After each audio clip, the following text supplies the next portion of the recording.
Hello everyone and welcome to my channel Learn with Nisha ji. So we are studying the chapter Arithmetic Progressions and we are solving question number 11 to 20 of exercise 5.3. So if you want to learn how to solve these questions, watch this video completely and subscribe the channel to get the complete playlist. So let's see the first question, 11th question.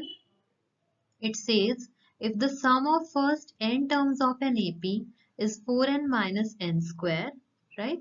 तो Sn given है हमें 4n minus n square. What is the first term? That is S1. First term क्या होगी? First term S1 के ही equal होगी. Sum to first one term is A only. Okay, तो A is S1. तो n की जगह 1 put कर देंगे इसमें. तो 4 into 1 minus 1 square, that will be 3. Right? Then, what is the sum of the first two terms? अब हमसे S2 पूछा है. ओके, तो S2 कैसे निकालोगे? इसी में ही n की जगह 2 पुट कर देंगे. It will be 4 into 2 minus 2 square. Just solve this. Okay. Next is what is the second term? Second term अगर हमें निकालनी हो, देखो ये थोड़ा ट्रिकी है, तो हम क्या करेंगे? Sum to first two terms minus sum to first term. ठीक है, अगर आपको A2 निकालना है तो आप A1 plus A2 minus A1 कर दो. ठीक है, तो A2 आ जाएगा. तो आप ये वैल्यूज इसमें सब्स्टिट्यूट कर दो तो you will get A2. Right. Third term निकालनी हो तो थर्ड टर्म के लिए आप लिख सकते हो sum to three terms minus sum to two terms. तो थर्ड टर्म बच जाएगी, इसमें वैल्यू सब्स्टिट्यूट कर दो. A10 क्या होगा? S10 minus S9. 10 टर्म्स का सम माइनस 9 टर्म्स का सम. अब S10 निकालना हो तो कैसे निकालोगे? इसमें n को 10 पुट कर दो. 4 इंटू 10 माइनस 10 स्क्वायर, तो S10 आ जाएगा. राइट. ये सब वैल्यूज निकाल के और इसमें आपको पुट करना है. ठीक है. nth टर्म क्या होगी? अगर nth टर्म लिखनी हो, ये बहुत इंपॉर्टेंट है, an will be equal to sum to n terms sn minus 1. Sn का एक्सप्रेशन तो हमारे पास है, इससे n माइनस 1 का एक्सप्रेशन लिख सकते हैं. यस, n की जगह हम लिख देंगे n माइनस 1. तो 4 into n minus 1 minus n minus 1 whole square. Just complete expression को सॉल्व करेंगे and we will get the nth term. Right. तो ये वाला क्वेश्चन बहुत इंपॉर्टेंट है, थोड़ा ट्रिकी है, इसको अच्छे से समझो आप. अगर ना समझ में आए just post it in the comment section, हम इसको और डिटेल में एक वीडियो में डिस्कस कर सकते हैं. Right. So now we are going to see the question number 12 to 14. देखो तीनों क्वेश्चन सिमिलर टाइप के थे तो we are covering it together. Okay, तो फर्स्ट क्वेश्चन देखो, find the sum of first 40 positive integers divisible by 6. Second says find the sum of first 15 multiples of 8. Okay. And third is find the sum of the odd numbers between 0 and 50. तो इस type का एक question पक्का आता ही है exams में. जब आप एपी का कोई भी एग्जाम अटेम्प्ट करते हो तो इन क्वेश्चंस को करना हमें आना चाहिए. It's quite important. तो हम पहले क्या करते हैं, the main part of such types of questions is to write the correct AP, कि आपका एक्चुअल में एपी है क्या. तो फर्स्ट क्वेश्चन में हमारा first 40 positive integers divisible by 6. ठीक है, तो 6 के कौन कौन से ऐसे हैं multiples, like it will be 6, then 12, then 18, 24 and so on. कितने होंगे ये? टोटल 40 होंगे. ठीक है, तो इस पर्टिकुलर एपी के लिए अगर हम ए लिखें तो first term will be 6, D will be second term minus first term, that is 12 minus 6 again 6. Right. और n की वैल्यू क्या हो जाएगी? n विल बी 40 है. तो आप Sn का फॉर्मूला लगा दो, a, d और n पुट कर दो, you will get the result. Okay. Second question says like we have to find the sum of first 15 multiples of 8. Multiples of 8 कहाँ से start होते हैं? Like 8, 16, 24 and so on. ठीक है, तो इस केस में n तो हमें पता ही है, n हो जाएगा 15. a will be the first term, that is 8. D will be second term minus first term, 16 minus 8 again 8. तो A, D और N आपको पता है, Sn का फॉर्मूला लगा दो and you get the result. Third is find the sum of the odd numbers between 0 and 50. तो odd numbers क्या होंगे? 1, 3, 5 up till 49. ठीक है, ये numbers हो गए. Now A क्या होगा इसमें? A will be the first term 1. D क्या होगा? D will be second term minus first term, 3 minus 1 that is 2. A और D पता चल गए. n कहाँ से आएगा? आप 49 को एज्यूम करो, ये nth टर्म है, तो an will be 49. an का फॉर्मूला लगा दो, a plus n minus 1 into d. इस इक्वेशन से आपको n पता चल जाएगा. ठीक है, n, a और d पता है तो हम सम sn का फॉर्मूला लगाएंगे एंड सॉल्व इट. राइट, इसको आप सॉल्व करो and post the answers in the comment section. Right, so let us see the 15th question. It is a word problem.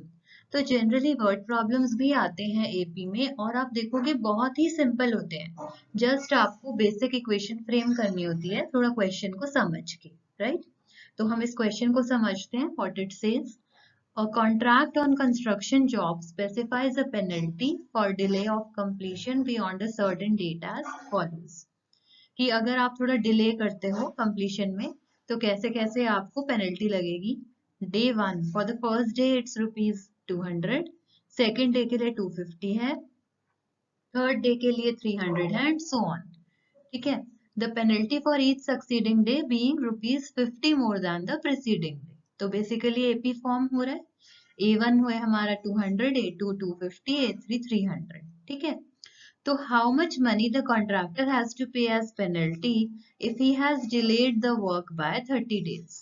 ठीक है, 30 days के लिए है अगर delayed तो वो क्या होगा? फर्स्ट डे की penalty plus second debt plus third day and so on up till A30 terms का सम होगा. ठीक है, तो S30 का फॉर्मूला लगेगा, it will B n/2 into 2a plus n minus 1 into d.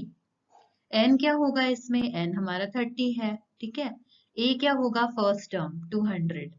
d क्या होगा? d 50 है. देखो 250 minus 200 50. राइट, सारी वैल्यूज इसमें डालो आप and tell me the value of S30 in the comment section. Right, अब हम देखते हैं क्वेश्चन नंबर 16. ओके, क्या कहते हैं इसमें? A sum of 700 is to be used to give 7 cash prizes to students of a school for their overall academic performance. ठीक है, हमारे पास 700 रुपीज हैं और हमें उन्हें 7 स्टूडेंट्स में डिस्ट्रीब्यूट करना है. ठीक है, if each prize is ₹20 less than its preceding prize, okay, find the value of each of the prizes. तो अगर पहला प्राइज हमारा A है, राइट, तो नेक्स्ट होगा A minus 20, राइट, 20 लेस है. तो बेसिकली D हमारा क्या हो गया? Common difference -20. SN हमें गिवन है 700 और टोटल कितने कैश प्राइजेस हैं? 7. तो N की वैल्यू हो गई 7. तो आप SN का फॉर्मूला पुट करो. SN is 700 is equal to N/2. N हमारा 7 है into 2a plus N minus 1 into D. D हमारा -20 है. जस्ट इस सिंपल इक्वेशन को हमें सॉल्व करना है और ए की वैल्यू निकालनी है. अगर ए की वैल्यू आ जाएगी तो हमें फर्स्ट प्राइज मिल जाएगा. ठीक है, फर्स्ट प्राइज की वैल्यू है ए, सेकंड प्राइज की क्या होगी? A minus 20, फिर A minus 2 into 20 and so on. तो आप 7 के 7 प्राइजेस की वैल्यूज निकालो और कमेंट सेक्शन में पोस्ट करो. राइट, तो here comes the 17th question. ये भी वर्ड प्रॉब्लम है, इसको समझते हैं हम. In a school, students thought of planting trees in and around the school to reduce air pollution. ठीक है, एक स्कूल में ट्री प्लांटेशन का कुछ एक्टिविटी कर रहे हैं students. Okay, so it was decided that the number of trees that each section of each class will plant will be the same as the class in which they are studying. ठीक है, जैसे class 1 है. ठीक है, class 1 का कोई भी section है दैट विल प्लांट 1 ट्री. ठीक है, क्लास 2 का कोई भी सेक्शन है इट विल प्लांट 2 ट्रीज. अब जैसे क्लास 12 का है कोई section, they will plant 12 trees. Right, तो ये इन्होंने रूल बनाया. Now there are 3 sections of each class. हर क्लास के 3 सेक्शंस हैं. ऐसे मान लो first A first B first C, second A second B second C and so on. Then they are asking how many trees will be planted by the students. ठीक है, अगर हम सभी क्लासेस का एक एक सेक्शन कंसिडर करते हैं, जैसे सेक्शन ए कंसिडर कर लिया, तो कितने ट्रीज, अगर खाली ए सेक्शन कंसिडर करें क्लास 1 2 3 4 अप टिल 12 का, तो ट्रीज कितने होंगे? Total 1 + 2 up till 12. यही होगा. फर्स्ट क्लास का 1 ट्री, सेकंड क्लास के 2 ट्रीज, 12th क्लास के 12 trees.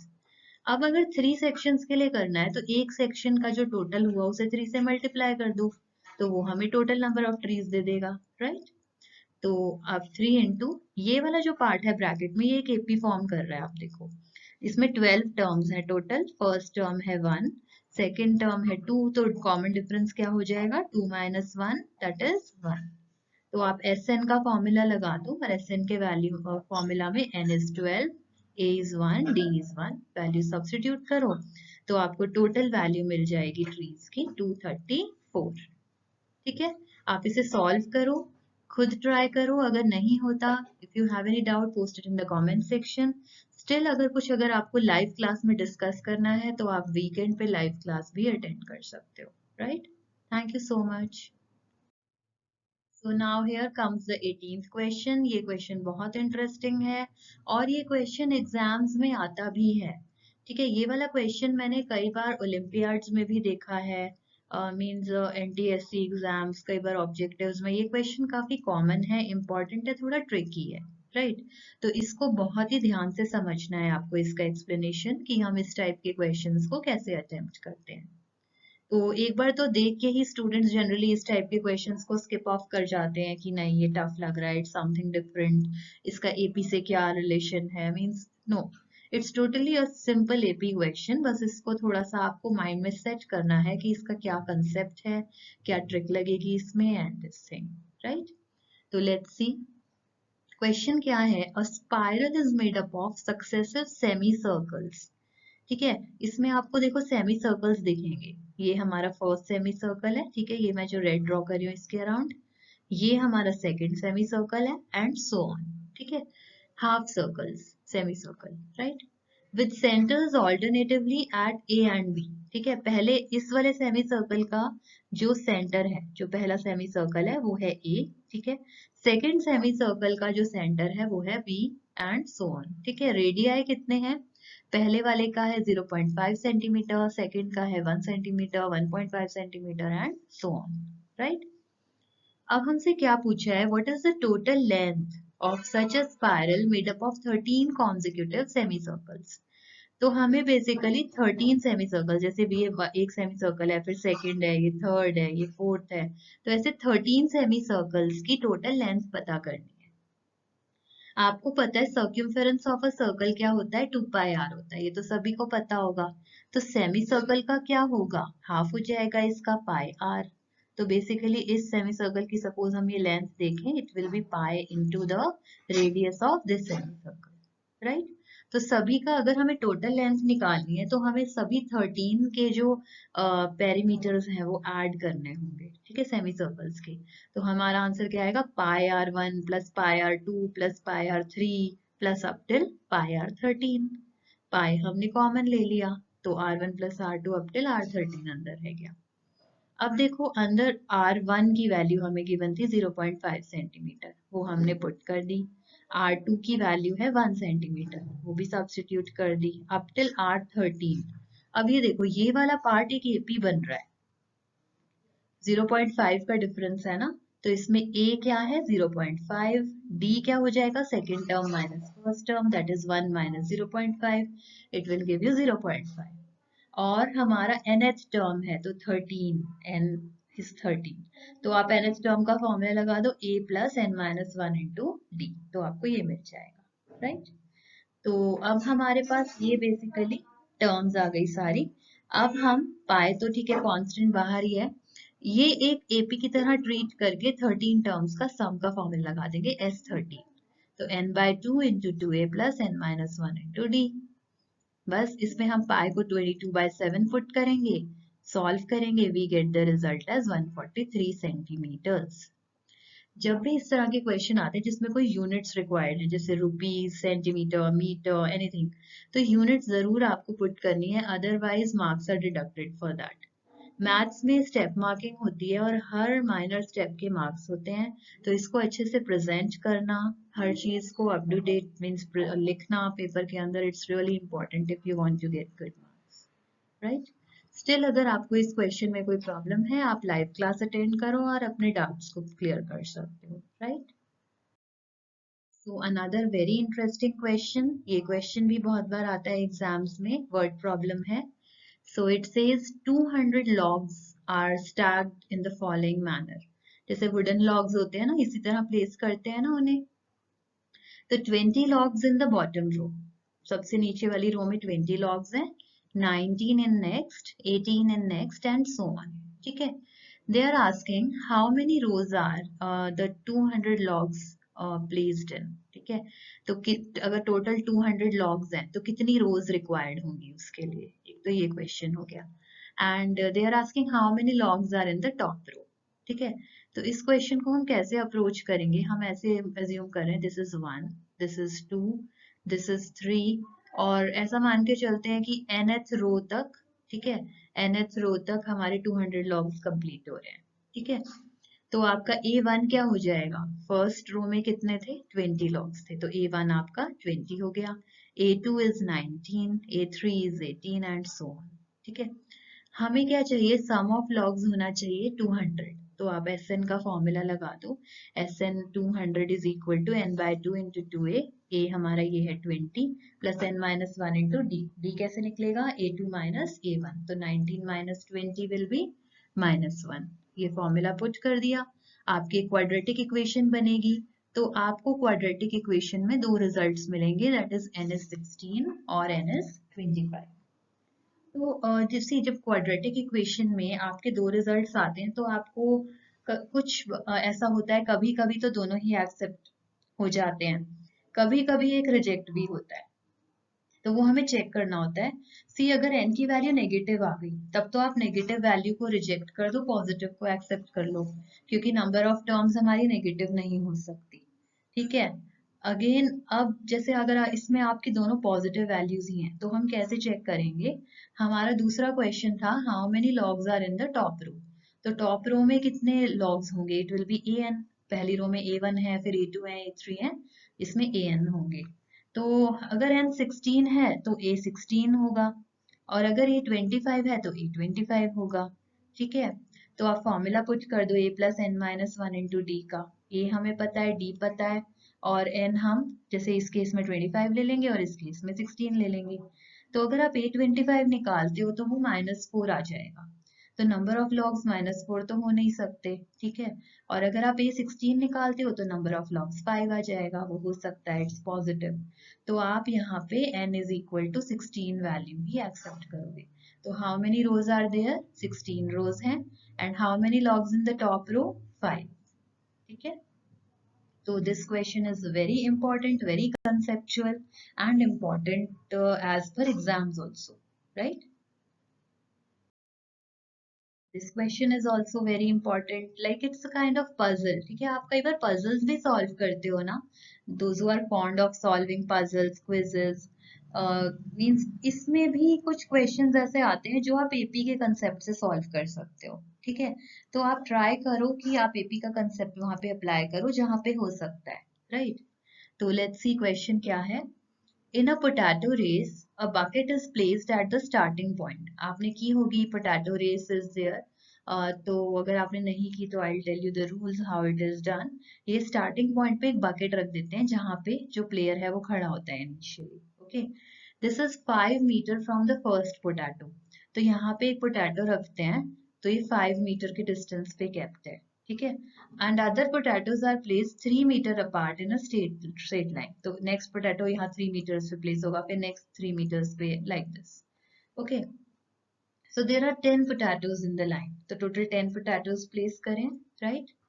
Now a competitor starts from the bucket, picks up the next nearest potato, runs back with it, drops it in the bucket, runs back to pick up the next potato, runs to the bucket to drop it in, and she continues in the same way until all the potatoes are in the bucket. ठीक है, तो एक बार हम path draw करके देखते हैं, जैसे initially यहाँ पर है रनर, ठीक है, यहाँ से वो क्या करते हैं, यहाँ से ये रन करेंगे, इधर गए, ठीक है, इधर फर्स्ट पोटैटो था, तो इनिशियली ऐसे गए, राइट, ये पोटैटो पिक करा और फिर यहाँ से वापस आ गए इस बकेट में डालने के लिए, राइट। अब यहाँ पे आ गए इनिशियल पोजीशन पे, फिर यहाँ से अब सेकंड पोटैटो की तरफ जाएंगे, तो यहाँ आ गए, यहाँ से ये पोटैटो पिक करा, फिर इस बकेट में डालने गए, फिर थर्ड पोटैटो पे आए एंड सो ऑन। तो ये 10 के लिए इन्हें प्रोसेस करना है। तो हमसे क्वेश्चन क्या पूछ रहे हैं, what is the total distance that the competitor has to run. तो टोटल डिस्टेंस कितना रन करेगा ये, राइट। तो हम क्या करेंगे, हम हर पोटैटो के लिए काउंट कर लेते हैं अलग अलग। जैसे फर्स्ट पोटैटो लेने के लिए उसे कितना डिस्टेंस कवर करना पड़ेगा, देखो 5 ऐसे जाएगा और 5 फिर वापस आएगा, तो 2 into 5, राइट। सेकेंड पोटैटो के लिए यहाँ से यहाँ तक जाएगा और यहाँ से वापस भी आएगा, तो 5 + 3 into 2, राइट। ऐसे थर्ड पोटैटो के लिए इट विल बी 5 + 6 into 2, आप काउंट कर सकते हो, एंड सो ऑन, ठीक है। तो 10th टर्म में क्या हो जाएगा, जैसे आप ये अगर आप इसे चेक करो, ये एक एपी बन रहा है, ठीक है। एपी में जैसे 5 प्लस हम यहाँ क्या लिखते, ब्रैकेट में 5 + 0 लेट्स से, ठीक है। 5 + 0 is 5 ओनली। तो अगर आप देखो तो ये वाला पार्ट एपी बन रहा है, 0, 3, 6, ये वाला पार्ट एपी बन रहा है। तो फर्स्ट टर्म लेट्स से 0 है, सेकेंड टर्म 3 है, थर्ड टर्म 6 है, तो 10th टर्म क्या होगी, a + n-1 into d। a है इसके लिए 2 और a है इसके लिए 0, sorry, 0 + 10-1 into 3, 0 + 10-1 into 3 will give you 27। तो यहाँ पे हमने 10th टर्म में 27 लिखा है। तो बेसिकली हमें फाइंड आउट क्या करना है, टोटल डिस्टेंस क्या होगा, इन सबका सम होगा। तो ऐड कर दो इनको, 2 कॉमन आ जाएगा बाहर, तो 5 कितनी बार आया है, 10 टाइम्स, तो 5 into 10, और यहाँ के टर्म्स ऐड हो जाएंगे, 3 + 6 प्लस अप टिल 27, राइट। तो यहाँ पे जो ये वाला पार्ट है, ये एक एपी फॉर्म कर रहा है, तो इसमें आप एपी का फॉर्मूला लगा सकते हो। टोटल 9 टर्म्स है, तो it will become 9/2 into first term plus last term, यही होता है n/2 into a + l, वो फॉर्मूला आपने लगा दिया। बस इसको सॉल्व करोगे आप तो आपको आंसर मिलेगा 370 मीटर्स, राइट। तो बहुत ही कंसेप्चुअल क्वेश्चन है, पजल टाइप क्वेश्चन है। इस टाइप के क्वेश्चंस बहुत ज्यादा एग्जाम में नहीं आते, बट स्टिल अगर आप ओलंपियाड्स अटेम्प्ट करते हो या कोई पजल सॉल्विंग एक्टिविटीज करते हो तो उसमें ये बहुत हेल्पफुल होता है, right. Thanks for watching the lecture. I hope आपके क्वेश्चंस 11 to 20 क्लियर हैं। इसमें अगर आपको स्टिल कोई प्रॉब्लम आती है, आप आंसर्स पे नहीं पहुंच पा रहे हो या रॉन्ग आंसर्स आ रहे हैं किसी भी तरह से, तो आप लाइव सेशन अटेंड करो या कमेंट सेक्शन में कमेंट पोस्ट कर दो। ओके, लाइव सेशंस आपके हर वीकेंड होंगे। अगर आपको अटेंड करना है, you can give your ID in the comment section, I will add you to that class, right. Or keep practicing, use more pen and paper in order to get good marks in the exams, and subscribe the channel if you have not, and keep watching and spread a word amongst your friends also to complete the syllabus timely and get good marks in the exams. Good luck.